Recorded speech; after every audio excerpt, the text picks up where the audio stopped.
ನೂತನ ಪ್ರವಾಸಿ ಮಂದಿರಕ್ಕೆ ಭೂಮಿ ಪೂಜೆ ನೆರವೇರಿಸಿದ ಶಾಸಕ ವಿಜಯಾನಂದ ಕಾಶ್ಯಪ್ನವರ್. ಲೋಕೋಪಯೋಗಿ ಇಲಾಖೆ ಬಾಗಲಕೋಟೆ ಉಪವಿಭಾಗ ಹುನಗುಂದ 2024-25ನೇ ಸಾಲಿನ ಬಾಗಲಕೋಟೆ ಜಿಲ್ಲೆಯ ಇಳಕಲ್ ತಾಲೂಕಿನ ಗುಡ್ರ ಎಸ್ಬಿಯಲ್ಲಿ 3 ಕೋಟಿ ರು ವೆಚ್ಚದಲ್ಲಿ ಹೊಸ ಪ್ರವಾಸಿ ಮಂದಿರ ನಿರ್ಮಾಣ ಕಾಮಗಾರಿಗೆ ಭೂಮಿ ಪೂಜೆಯನ್ನು ವೀರಶೈವ ಲಿಂಗಾಯತ ಅಭಿವೃದ್ಧಿ ನಿಗಮದ ಅಧ್ಯಕ್ಷ ಶಾಸಕ ವಿಜಯಾನಂದ ಕಾಶ್ಯಪ್ನವರ್ ನೆರವೇರಿಸಿದರು.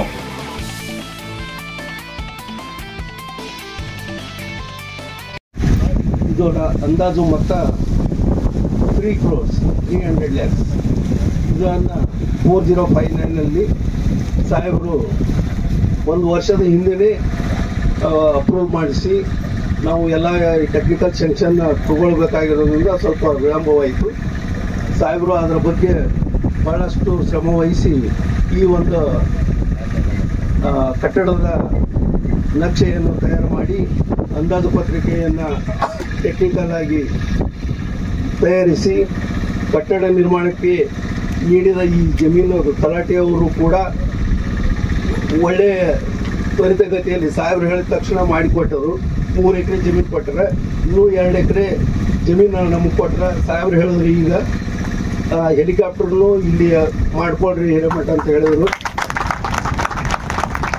ಅದಕ್ಕೆ ತಹಶೀಲ್ದಾರ್ ಸಾಹೇಬರು ಇದ್ರ ಬಗ್ಗೆ ವಹಿಸಿ ಮುಖವರ್ಜಿ ವಹಿಸಿ 2 ಎಕರೆ ನಾವು ಜಮೀನು ಕೊಟ್ಟರೆ ನಾವು ಮತ್ತು ಅದರ ನಕ್ಷೆಯನ್ನು ತಯಾರು ಮಾಡಿ ಬೇಗ ತ್ವರಿತಗತಿಯಲ್ಲಿ ಸಾಹೇಬರು ಹೇಳಿದ್ರು 11 ತಿಂಗಳೊಳಗೆ ಮುಗಿಸ್ಬೇಕಂತ. ಅದನ್ನು ನಾವು ಖಂಡಿತವಾಗಿ ಮುಗಿಸ್ತೀವಿ ಅಂತ ತಮ್ಮಲ್ಲಿ ಚರ್ಚೆ ಸಾಹೇಬರಿಗೆ ಇದೆ. ಪ್ರವಾಸ ಮಂದಿರವನ್ನು ಬಹುತೇಕ ವಿಶೇಷವಾಗಿ ನಮ್ಮ ಕರ್ನಾಟಕ ಗಣ ಸರ್ಕಾರ ಈ ಹೊಸದಾಗಿ ಪ್ರವಾಸ ಮಂದಿರವನ್ನು ಕೊಡಬೇಕು ಅಂತೇಳಿ ನಾನೇ ಪ್ರಾರಂಭ ಮಾಡಿದ್ದು. ಸರ್ಕಾರದಲ್ಲಿ 20-30 ವರ್ಷ ಆಗಿದೆ ಪ್ರವಾಸ ಮಂದಿರಗಳಾಗಿ, ಹೊಸದಾಗಿ ಹೈಟೆಕ್ ಆಗಿ ಪ್ರವಾಸ ಮಂದಿರಗಳು ಆಗಿಲ್ಲ. ಅದಕ್ಕೆ ನಾನು ನಮ್ಮ ಲೋಕೋಪಯೋಗಿ ಸಚಿವರಾದಂತಹ ಸನ್ಮಾನ್ಯ ಸತೀಶ್ ಜಾರಕಿಹೊಳಿ ಸಾಹೇಬರಿಗೆ ನಾನು ವಿನಂತಿ ಮಾಡಿಕೊಂಡೆ, ಒಂದು 5 ಕೋಟಿ ರೂಪಾಯಿ ಕೊಡ್ರಿ, ಒಂದು ಹೊಸ ಪ್ರವಾಸ ಮಂದಿರ ಕಟ್ತೀನಿ ಒಳ್ಳೆ ಜಾಗದಾಗ. ನೀವು ಹೈವೇ ಮೇಲೆ ಅಡ್ಡಾಡ್ತಿರ್ತೀರಿ ಮತ್ತು ಅಧಿಕಾರಿಗಳು ಅಡ್ಡಾಡ್ತಿರ್ತಾರೆ. ಪ್ರವಾಸಿ ಮಂದಿರ ಅಂದ್ರೆ ಸಾರ್ವಜನಿಕರಿಗೆ, ಯಾರಾದರೂ VIP ಗಳು ಹೋಗುವಂಥವ್ರಿಗೆ ಅನುಕೂಲ ಆಗಬೇಕು ಅನ್ನೋ ದೃಷ್ಟಿಯಿಂದ ಈ ಒಂದು ಪ್ರವಾಸಿ ಮಂದಿರ ಇರೋದೇ ಅದಕ್ಕೆ. ಆ ಒಂದು ವಿಚಾರದಲ್ಲಿ ಈ ಒಂದು ಪ್ರವಾಸಿ ಮಂದಿರಕ್ಕೆ ನಾನು ದುಡ್ಡನ್ನು ಕೇಳಿದಾಗ ಮಾನ್ಯ ಸಚಿವರು ಸತೀಶ್ ಜಾರಕಿಹೊಳಿ ಅವರು 5 ಕೋಟಿ ರೂಪಾಯಿಯನ್ನ ಕೊಡೋದಕ್ಕೆ ಅವರು ಒಪ್ಪಿ ಈಗ ಮೊದಲೇ ಹಂತದಲ್ಲಿ 3 ಕೋಟಿ ರೂಪಾಯಿಯನ್ನ ಈಗಾಗಲೇ ಬಿಡುಗಡೆ ಮಾಡಿದ್ದಾರೆ. ಅದು ಟೆಂಡರ್ ಕೂಡ ಆಗಿದೆ. ಇದರ ಗುತ್ತಿಗೆದಾರರಾದಂತಹ ನಮ್ಮ ಮಂಜುನಾಥ್ ಡೆಂಗಿ ಅವರು ಈ ಗುತ್ತಿಗೆಯನ್ನು ತಗೊಂಡಿದ್ದಾರೆ. ಈ ಒಂದು ಕಾಮಗಾರಿಯನ್ನ ನಾನು ಇಲ್ಲೇ ಯಾಕೆ ಮಾಡಬೇಕು ಗೂಡೂರು ಎಸ್ಪಿಯಲ್ಲಿ ಅಂತಂದ್ರೆ, ಈ ಭೂಮಿಯಲ್ಲಿ ಅಂತಂದ್ರೆ ಇಲ್ಲಿ ತಾಯಿ ದುರ್ಗಮ್ಮ ಅದಾಳ, ಎದುರಿಗೆ ತಾಯಿ ದುರ್ಗಮ್ಮ ಅದಾಳ, ಒಳ್ಳೆ ವಾತಾವರಣ ಇದೆ ಮತ್ತು ಎಲ್ಲರಿಗೂ ಅನುಕೂಲ ಆಗ್ಬೇಕು.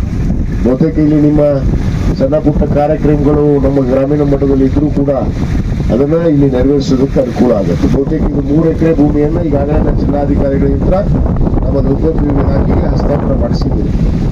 ನಾನು ಒಟ್ಟು 9 ಎಕರೆ ಕೇಳಿದೆ, ಅವರು 3 ಎಕರೆ ಕೊಟ್ಟರೆ ಇದನ್ನ 5 ಎಕರೆ ಮಾಡಿಸ್ತೀನಿ.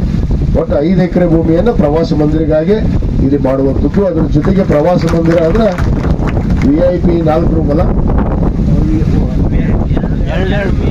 2 VIP ರೂಮು, 2 VVIP 8 ರೂಮ್ಗಳಾಗ್ತಾವೆ. ಒಟ್ಟು 8 ರೂಮ್ಗಳು.